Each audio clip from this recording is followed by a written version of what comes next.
नमस्कार साथियों, स्वागत है आप सभी का आपके अपने चैनल स्टडी जी की ट्रिक 2.0 में। तो दोस्तों, आज से हम लोग पॉलिटी स्टार्ट कर रहे हैं, जिसमें हम लोग चैप्टर होने वाला है संविधान यानी कि कॉन्स्टिट्यूशन।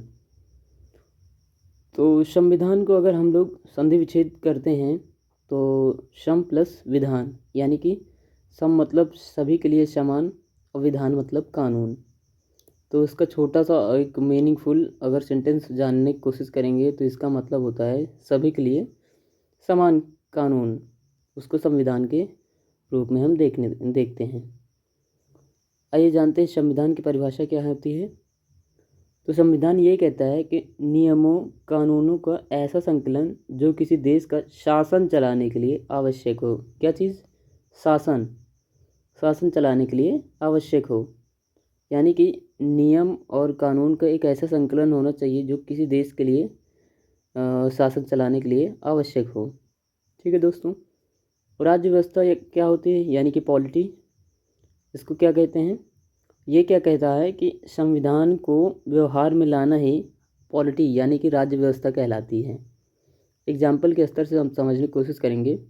जैसे होता है आर्टिकल 17 कहता है कि अस्पृश्यता का अंत यानी कि वॉल्यूशन ऑफ अनटचेबिलिटी। तो ये क्या हो जाता है? ये एक कॉन्स्टिट्यूशन की भाषा हो जाती है।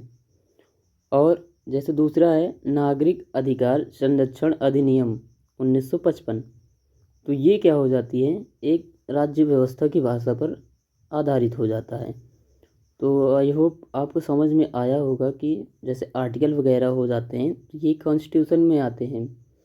और जो जैसे एक्ट वगैरह जैसे ये है कि नागरिक अधिकार संरक्षण अधिनियम 1955, तो ये क्या हो जाती है? ये एक पॉलिटी के रूप में देखी जाती है यानी कि राज्य व्यवस्था के रूप में। तो आपको डिफरेंस समझ में आया होगा मुझे लगता है। तो आइए दोस्तों आगे बढ़ते हैं। तो राज्य व्यवस्था चलाने के लिए कुछ नियम होते हैं, मानदंड होते हैं, जैसा कि संसद, दंड और गैर संवैधानिक संस्थाएं। तो तीन चीज़ें संविधान चलाने के राज्य व्यवस्था चलाने के लिए ज़रूर होनी चाहिए। आइए जानते हैं संस्थाएं कितने प्रकार की होती हैं यहाँ पर। तो संस्थाएं हमारी तीन प्रकार की होती हैं। पहले क्या है? संवैधानिक संस्थाएं, यानी कि इसका क्या मतलब होता है? इसका सीधा अर्थ होता है कि जिनका जिक्र संविधान में हो वो सारी चीज़ें संवैधानिक संस्था कहलाएंगी। जैसे उदाहरण के तौर पर क्या दिया गया है? जैसे वित्त आयोग आर्टिकल 280, ये क्या है? एक संवैधानिक संस्था है ये। ठीक है। उसके बाद है निर्वाचन आयोग आर्टिकल 324, ये एक क्या है? संवैधानिक संस्था है। और दूसरा है असंवैधानिक संस्था। तो असंवैधानिक संस्था क्या कहती है? जो संविधान का उल्लंघन करता हो, यानी कि संविधान जिसकी मान्यता नहीं देता है उसे हम लोग क्या कहते हैं? असंवैधानिक संस्था। इसके उदाहरण कैसे हैं? जैसे कि आतंकवादी संगठन। अब आप ही बताइए, अगर कोई वॉल्यूशन वाली चीज़ें हैं तो उसको लिए ना हम एग्री करेंगे ना हमारा संविधान एग्री करेगा। तो वो सारी चीज़ें किस में आ जाती हैं? असंवैधानिक संस्था पर आ जाती हैं। दूसरा जैसे माओवादी संगठन, ये भी एक असंवैधानिक संस्था है। तीसरा क्या है? नक्सलवादी संगठन, ये भी एक असंवैधानिक संस्था है। नक्सलवाद को रोकने के लिए दोस्तों UAPA 1967 एक एक्ट आया था इसको रोकने के लिए। ये एक्ट बहुत पूछे जाते हैं, ये आगे चल के बहुत इंपॉर्टेंस होंगे इसके, तो आप लोग थोड़ा सा इस पर ध्यान दीजिएगा। तीसरा क्या है? गैर संवैधानिक संस्था, यानी कि इसका सीधा अर्थ है कि संविधान में जिक्र नहीं होता है बल्कि संविधान को लागू करने में ये सहायक होती हैं। गैर संवैधानिक संस्थाएं क्या होती हैं कि संविधान में तो इनका जिक्र नहीं होता है लेकिन संविधान को लागू करने में ये बहुत सहायक होती है। अच्छा, इसका गठन कैसे करेंगे? तो गठन इससे क्या होता है कि दो तरीके से होते हैं, एक संसद से होता है, एक सांविधिक संस्था से होता है। तो संसद क्या होती है? जैसे संसद में क्या कैसे होता है? प्रेसिडेंट क्या होते हैं कि मंत्रिमंडल की सलाह पर वो चीज़ों को गठन करते हैं कि हाँ ये चीज़ ये एक संस्था है, इसको संविधान के स्तर पर लाना चाहिए कि नहीं लाना चाहिए, ये हमारे देश के लिए कितना उपयोगी है या कितना महत्वपूर्ण है, ये सारी चीज़ें वो एक सलाह पर, मंत्रिमंडलों की सलाह पर किया जाता है। जैसे इसका एक उदाहरण है नीति आयोग, जैसे है क्या है, कार्यकारी संस्था है ये, तो ये इसी के स्तर से आई है, यानी कि गैर संवैधानिक संस्था से आई है। इसका संविधान में कोई उल्लेख नहीं है, क्योंकि इसके लिए आर्टिकल अलग से नहीं बने हैं, कोई आर्टिकल ही नहीं बना है।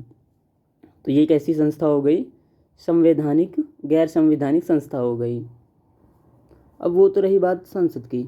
अब दूसरी उसमें क्या थी, सांविधिक संस्थाएं, यानी कि क्या कैसी कैसी होती हैं वो, तो जैसे होती है NHRC 1933, केंद्रीय सूचना आयोग 2005, राष्ट्रीय महिला आयोग 1990।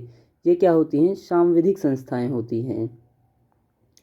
अच्छा, संविधान की क्या आवश्यकता है, तो वो क्या कहती है कि किसी भी गली गांव या शहर में धर्म अलग अलग होते हैं, जैसे व्यवसाय उनका अलग अलग होता है, जीवन स्तर अलग अलग होता है।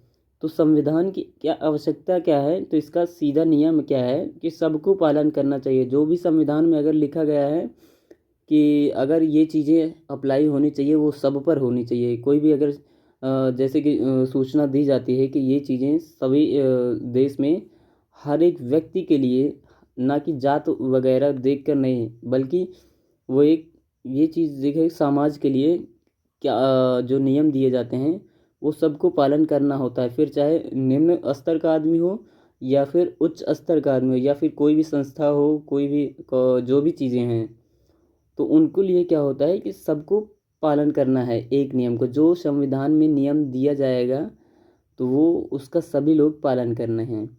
ये नहीं देखा जाएगा कि उसका धर्म अलग है, उसका व्यवसाय अलग है या जीवन स्तर अलग है, बिल्कुल नहीं देखा जाएगा। इससे कोई मैटर नहीं करता संविधान के लिए कि ये चीज़ें हैं या नहीं है, कोई भी मैटर इससे नहीं करता है। जो भी चीज़ें दी जाती है वो सबके लिए दी जाती हैं। अच्छा, संविधान में जो नियम दिए गए हैं, जैसे कि दो तरीके के होते हैं, तो नियम कैसे कैसे होते हैं, दो तरीके के होते हैं। जैसे एक राजतंत्र होता है, राजतंत्र यानी कि मोनार्की। मोनार्की का मतलब क्या होता है कि जिस पे राजा का अधिकार चलता है। जैसे नॉर्थ कोरिया में है कि हेयर कटिंग है जैसे उनकी, तो वो बोलेगा कि ऐसा नहीं, ये हेयर कटिंग पूरे देशवासियों को ही कटवाना है। तो वो क्या होता है कि वो एक राजा का अधिकार, वहाँ पर राजतंत्र चलता है, तो उसको बोलते हैं हम लोग राजतंत्र, यानी कि मोनार्की। अब लोकतंत्र क्या होता है, यानी कि डेमोक्रेसी, लोगों के द्वारा चुने गए प्रतिनिधि, यानी कि जो लोग, हम लोग जो जिन नेता नगरी को नेता लोगों को चुनते हैं, वही तो हमारे जाकर आगे हमारे लिए यूज़फुल होते हैं। यानी कि एक अच्छा जो हम बोलेंगे, जैसे कि हमारे पास तो मेजॉरिटी होती है भाई, क्योंकि लोग हमारे पास होते हैं, समाज हमारा है।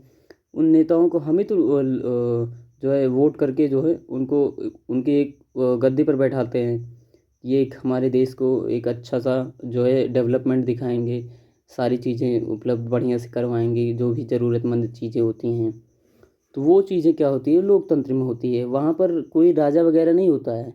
आप चाहें तो हर एक 5 साल में, जैसे कि होता ही है कि हर एक 5 साल में अगर आप चाहते हैं कि ये हमारे लिए यूज़फुल नहीं है तो आप चेंज कर सकते हैं, वो आपकी अपनी मर्जी होती है। तो राजा के अधिकार में, राजतंत्र में क्या होता है कि राजा का अधिकार ही चलेगा। अगर वो राजा बन गया तो जब तक रहेगा तब तक तो राजा ही है वो। तो इसलिए क्या होता है कि लोकतंत्र बहुत बढ़िया चीज़ होती है।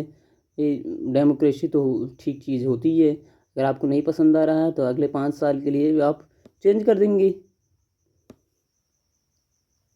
अच्छा, दूसरी बात क्या है कि ज़्यादातर संविधान लिखित होते हैं, अधिकतर देश के संविधान लिखे गए हैं।